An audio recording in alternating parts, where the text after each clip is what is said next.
नमस्कार विद्यार्थी मित्रांनो, ग्रो अकॅडमी या युट्यूब चॅनलवर तुमचे मनापासून स्वागत आहे। आज दिनांक 30 सप्टेंबर 2024 म्हणजेच महाटीईटीचा अर्ज भरण्याची शेवटची तारीख। बऱ्याच लोकांचा विषय काय झालाय, पेमेंट मेन अकाउंट मधून कट झालेलं आहे। मी काय बोलतोय, मेन अकाउंटहून जर मेसेज आलाय पण अकाउंट मधून पेमेंट कट झालेलं नाही, त्या लोकांनी थोडस गांभीर्यपूर्ण घ्या, डबल पेमेंट करून घ्या। आणि ज्या लोकांचं पेमेंट झालेलं आहे, मेन अकाउंट मधून कट झालेलं आहे, त्या लोकांनी चिंता करायची गरज नाही, त्यांना पेमेंट पोहोचलेलं आहे। मेन अकाउंट मधून म्हणतोय, तर आपल्या गुगल पेला, फोन पेला एखादा टेक्स्ट मेसेज आला म्हणजे ते पेमेंट सक्सेस झालेलं नाही, आपल्याला सक्सेसचा मेसेज आलाय, त्या लोकांनी निश्चिंत राहा। 72 तासानंतर सुद्धा पेमेंट सक्सेस झालेलं पडत आहे, त्यामुळे चिंता न करता निश्चिंत राहावे।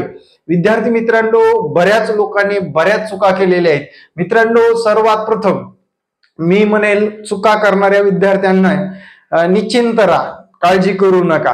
काय काय चुका झाल्यात मी थोडक्यात सांगतो। अर्जामध्ये जर तुमच्या अशा चुका झाल्या तर त्याची चिंता करत बसू नका, आता परीक्षेची तयारी करा।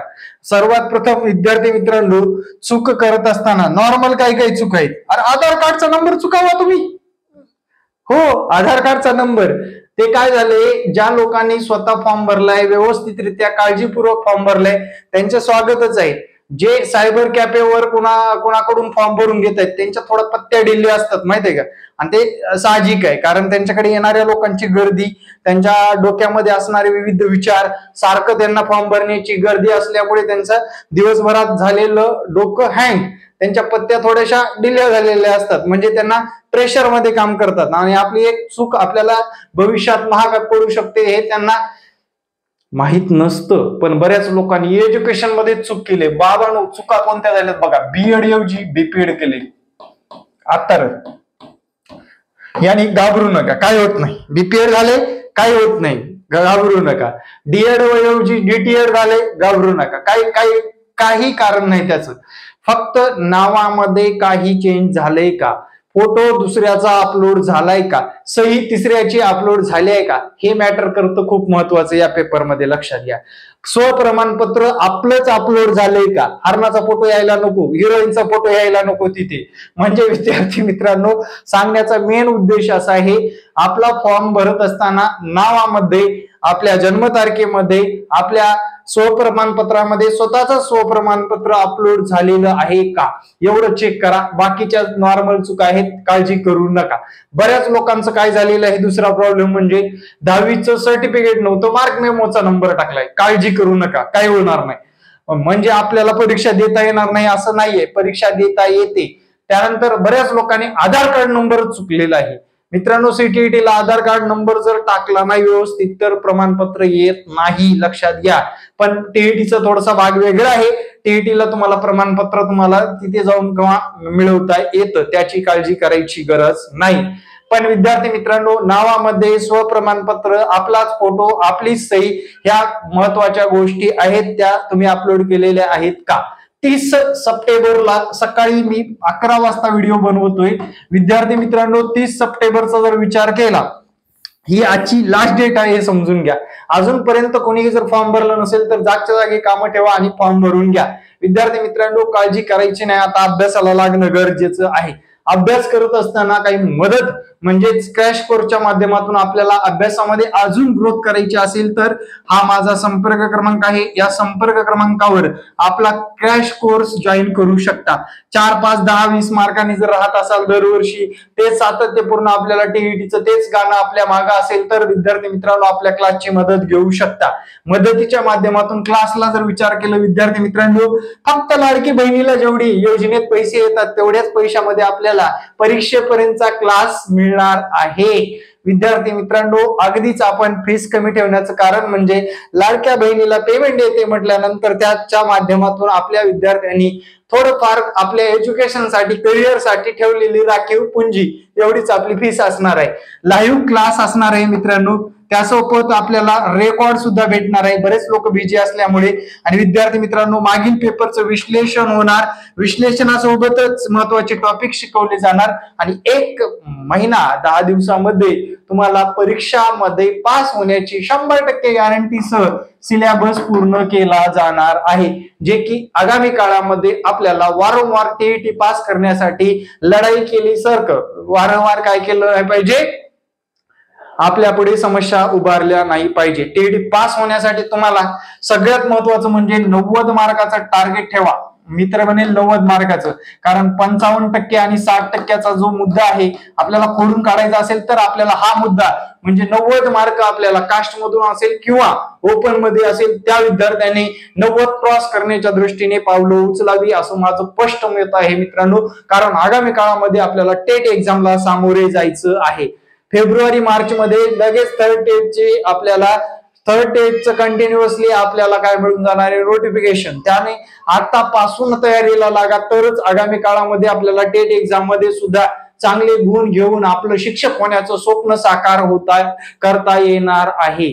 त्यामुळे या नॉर्मल चुकाला महत्व देत बसू नका. काही लोकांनी तर डेट ऑफ बर्थ जन्मतारीखच विसरलेली आहे, म्हणजे स्वतःची जन्मतारीख व्यवस्थित टाकलेली दिसत नाहीये. म्हणजे मला कॉल येतात, सातत्याने कॉल येतात, सर माझं हे चुकले, माझं ते चुकले, सर आता सर काही तिथे तुम्हाला कुठली मदत करणार नाहीत, लक्षात घ्या.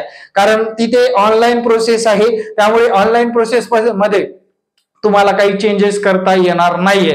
जे काही झाले फॉर्मवर, आता फक्त परीक्षा एक्झामवर फोकस करावं माझं म्हणणं आहे. थोड्याफार चुका असतील तर काहीच अडचण नाही, मी बोलतोय काहीच अडचण नाही. काही लोकांनी थंब केलं नाही पण सही केलेली आहे, थंब करायचे ते विसरून गेले. काही लोकांनी स्वप्रमाणपत्रामध्येच चुका केलेली आहे. तुमचं अक्षर चेक होण्यासाठी, तुमचं अक्षर हँडरायटिंग चेक होण्यासाठी, म्हणजे परीक्षा पद्धतीमध्ये आपण सेंटरचं नाव किंवा विशिष्ट कोड भरत असताना कशा पद्धतीने भरतो याचं चेक होण्यासाठी, पारदर्शकता राहण्यासाठी स्वप्रमाणपत्र दिलं होतं. आणि थंब म्हटल्यानंतर कधीही कुठलाही टीईटी महाटीईटी मध्ये जर घोटाळा निर्माण झाला तर ते थंब तुम्हाला कारणीभूत ठरू शकतं. काही लोकांनी मिस्टरांचं थंब टाक किंवा नेट कॅफेवाल्याच थंब टाकलेलं आहे. हसायसारख्या गोष्टी आहेत मित्रांनो, पण असो, तुम्हाला जर या गोष्टी मॅच होत नसतील, काही होत नसेल तर भविष्यात त्या जर समस्या म्हणून आपल्या समोर उभा राहिल्या तर त्याचं प्रूफ आपल्याला द्यावं लागणार आहे, लक्षात घ्या. काय तर मिस्टर फॉर्म भरतायत, मारा ना तुमचं थंब, काय ओळखायला येणार आहे. अशा बिनधास्त वागण्यामुळे विद्यार्थी मित्रांनो आपल्या करिअरला मोठा खोडा बसू शकतो. खोडा न बसता आपण जर व्यवस्थितरित्या स्वतः हजर राहून व्यवस्थित फॉर्म भरला असता तर आपल्याला नुकसानाला सामोरे जायची गरज भासली नसती. विद्यार्थी मित्रांनो, मला तर वाटतंय बऱ्याच लोकांचे पेमेंट पेंडिंग आहेत, काही लोकांनी अर्ज सुद्धा केले नाहीत. तारीख थोडीशी वाढेल, तारीख पुढे जाईल असं वाटतंय 10-1 दिवसांनी, पण परीक्षेची तारीख मला वाटत नाही पुढे जाईल.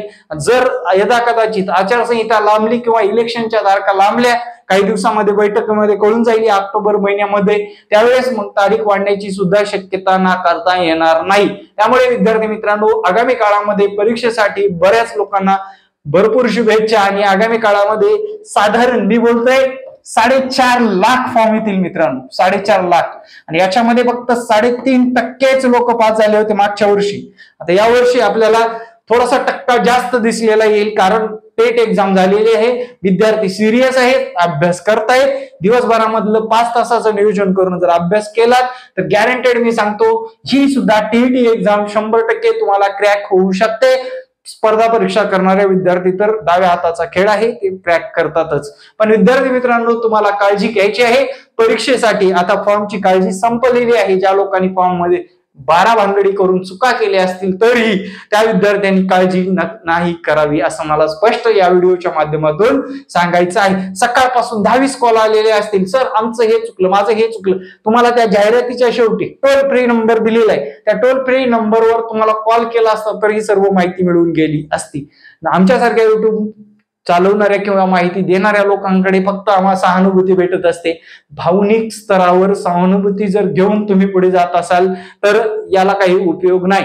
म्हणून बऱ्याच विद्यार्थ्यांना सांगितलं मी, टोल फ्री नंबरचा यूज करावा. टोल फ्री नंबर जाहिरात काढल्यानंतर तुम्हाला शेवटी दिसून येतो. Thank you very much. Jai Hind मित्रांनो, भेटू नेक्स्ट व्हिडिओमध्ये. जय हिंद, जय महाराष्ट्र, धन्यवाद.